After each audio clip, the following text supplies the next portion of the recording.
ఎంత కష్టంలో ఉన్నా సరే మకుటధారణ సర్గ పారాయణ చేస్తే మాత్రం వెంటనే బయటికి వచ్చేస్తాడు.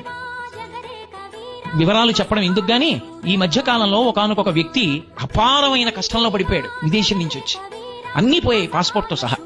ఏం తెలియాలో తెలియనటువంటి స్థితిలో నా దగ్గరికి వచ్చి, గురువుగారు ఏం చేయమంటారని అడిగాడు. మకుటధారణ సర్గ చదువుకోండి అన్నాను. మకుటధారణ సర్గ పారాయణం 3 రోజులు చేశాడు.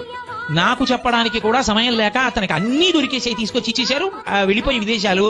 అయ్యా నేను ఇక మానకుండా రోజు చదువుకుంటున్నానండి అన్నాడు. రామాయణంలో ఒక్కొక్క సర్గకంతంత శక్తి ఉంది.